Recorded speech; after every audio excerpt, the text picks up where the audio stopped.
A continuación damos paso a la conferencia inaugural del encuentro, titulada Los libros y los nuevos lenguajes para el libro, un enfoque académico del sector editorial, a cargo del colombiano Jorge Orlando Melo. Jorge Orlando Melo es uno de los historiadores más reconocidos de nuestro país, profesor universitario y periodista.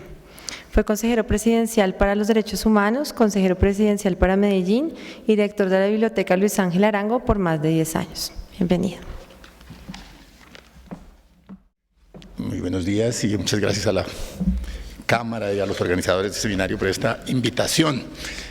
Recibí hace días un correo en el que me invitaban a una conferencia sobre las transformaciones que ha sufrido la palabra a lo largo de la historia, las maneras como los libros se han insertado en nuestra cultura, y en eso trabajé hasta hace 2 días cuando vi el programa y vi que tenía un nombre diferente y tenía que ver con los libros y los nuevos lenguajes del libro, un enfoque académico. De manera que voy a tratar de ajustar un poco esa visión de historiador en la que me siento más cómodo con algunas reflexiones sobre los libros, los nuevos lenguajes, las nuevas situaciones que enfrentan hoy. Voy a comenzar por unos lugares comunes que todos ustedes conocen, que quieren señalar el papel fundamental que ha tenido la palabra en la historia y el libro. Son cosas ya sabidas. Sabemos que la palabra es la que crea al hombre, lo que lo hace diferente a la naturaleza, lo que le da a la especie humana su carácter diferente. El hombre tiene historia, vive en la historia, porque a diferencia de los animales, no repite sus conductas de acuerdo con una programación neural o genética transmitida en el ADN. Si los animales cambian a lo largo de la evolución es porque cambia su ADN y las nuevas generaciones van creando especies nuevas a partir de la selección natural. Lo que resulta favorable se conserva en el ADN.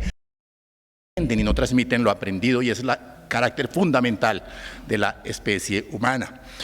El hombre no puede pasar nada de lo que aprende a sus herederos a través del ADN. Yo puedo dedicarme toda la vida a trabajar en Internet y mis hijos no sabrán más Internet que los que trabajan en el campo. La única manera como yo puedo transmitir es a través de la información, a través de la palabra. Esa es la gran diferencia, y eso emancipó al hombre de la evolución misma natural. La historia se hace con el pasado, con la experiencia pasada, pero con el pasado relatado y narrado, no con el pasado convertido en genética.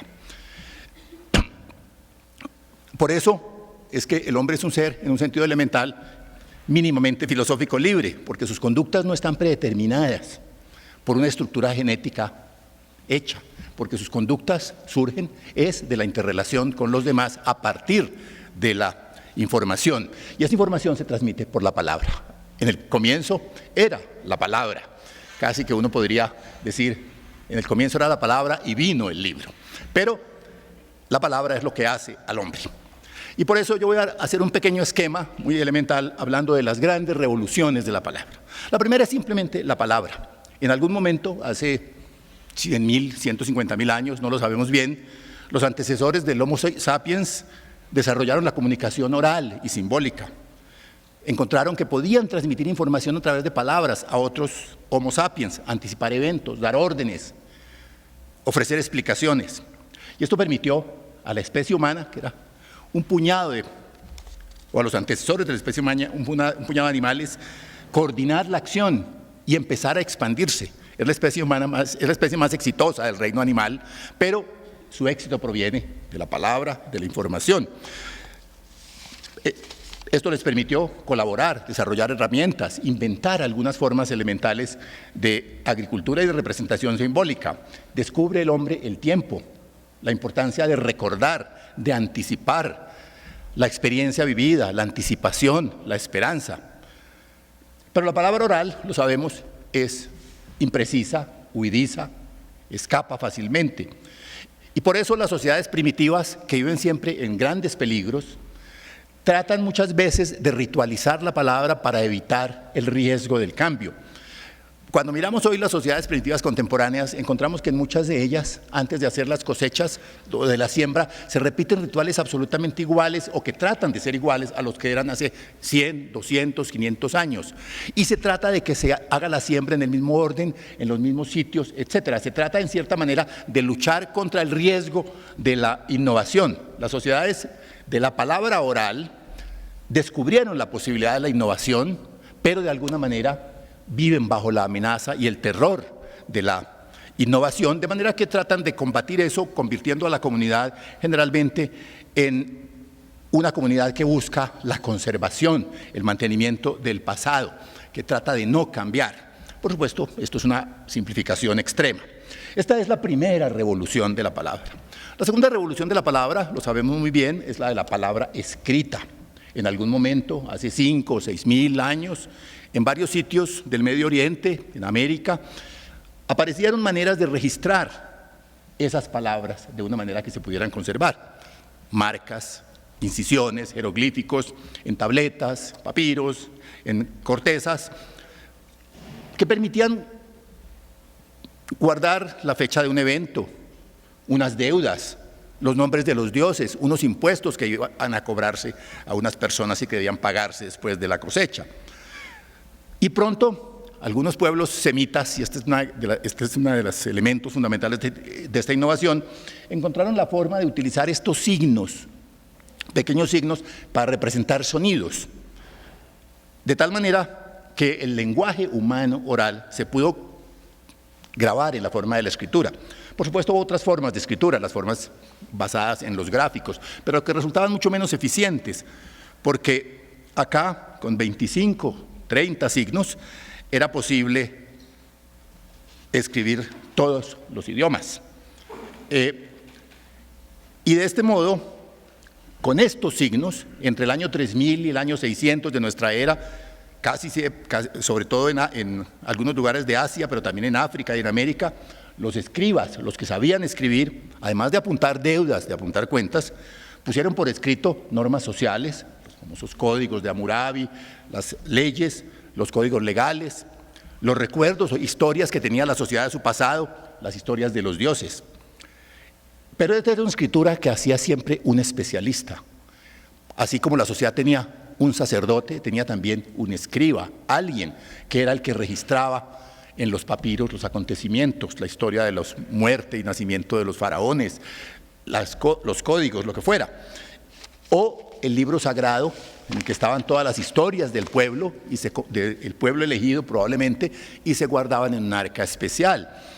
Las inundaciones, las sequías, perdón, esto parece que fue impreso con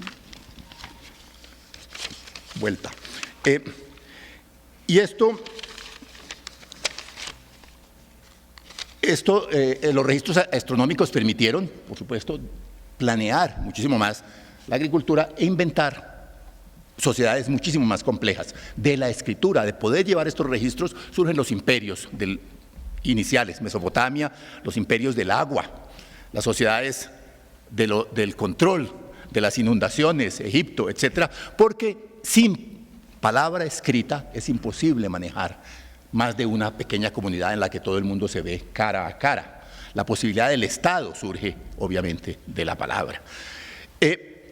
Y esto permite una aceleración de la historia. La importancia de esto la advierten los mismos pueblos primitivos, los pueblos de esta época, tanto que el libro por excelencia el libro sagrado por excelencia, comienza con esa frase: en el comienzo era la palabra, en el comienzo era el verbo, como lo traducimos con más frecuencia. Esta pues es la segunda gran revolución, la revolución de la escritura. La tercera revolución es la revolución del libro, porque no era un libro realmente lo que tenían lo que hacían estos escribas, eran registros o burocráticos o religiosos. Pero en algún momento, hace 2500, 2800 años, entre los griegos sobre todo, donde las luchas políticas habían destruido el poder de los reyes y habían debilitado mucho el poder de los sacerdotes, donde el poder se creaba en el debate público, en el ágora, en la plaza pública, en Atenas, la escritura empezó a hacer algo accesible a todos los ciudadanos. La gran innovación de los griegos es que no es solo el especialista sagrado el que sabe leer, sino que cualquier ciudadano tiene la posibilidad de aprender a leer y a escribir. Y como es una sociedad que discute en la plaza pública lo que quiere hacer, el libro se convirtió, y este es el gran descubrimiento de la revolución del libro, en la herramienta del debate, la herramienta de la discusión pública. Todo lo que cualquier griego pensaba que se sabía y que le servía a los demás, lo ponía por escrito. Y escribieron miles de libros, los primeros libros, que además tienen los mismos nombres que nosotros usamos hoy para escribir los libros. Ellos escribieron libros de geografía, la palabra sigue vigente, de física, de geometría, de filosofía, de historia, también es una palabra griega, de zoología. Encontramos las historias de Heródoto, todos los libros tienen estos títulos que seguimos usando como los títulos de los libros. Y hay una anécdota que es significativa. Anaximandro, un filósofo que escribió un tratado sobre la naturaleza, no lo depositó, como había ocurrido en algunos casos con los libros antes, en el templo, sino que lo llevó a la plaza pública y lo puso en la mitad de la plaza, porque el libro se escribe para que lo lean los demás ciudadanos y para que sea discutido en la plaza pública por todos. Este libro, pues, se copia, se lleva a las escuelas y aparece la escuela, aparece un sitio en el cual los niños van durante una etapa de su vida, cada vez más, ahora son 20 años casi de su vida, van a una escuela donde con los libros aprenden el pasado, lo que aprendieron todas las generaciones anteriores. Y también las palabras que utilizamos hoy son las mismas que usaban los griegos. Los griegos tenían la escola, tenían la academia, tenían el gymnasium. Seguimos hablando de escuelas, de academias, de gimnasios para hablar de los sitios donde la gente se forma mediante el libro.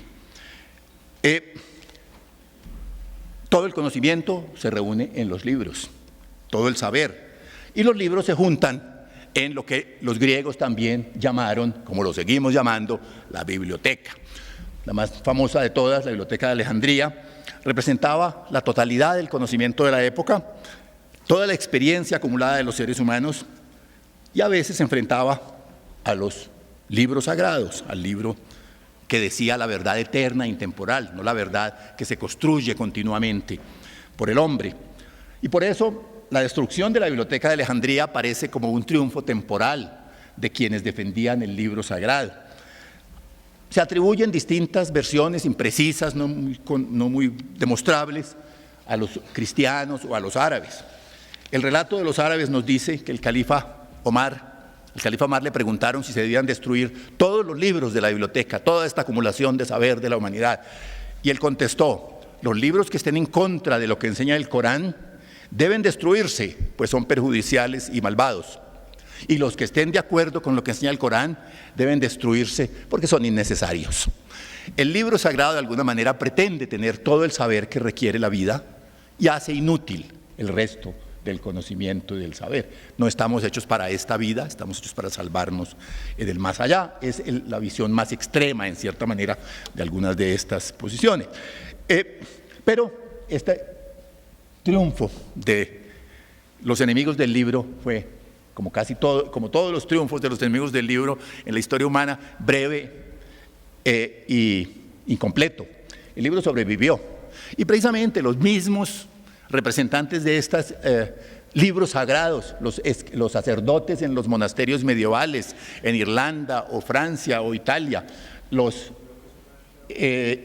estudiosos árabes, copiaron lo que se salvó de la tradición antigua. Mucho se perdió. Hay dramaturgos de los que se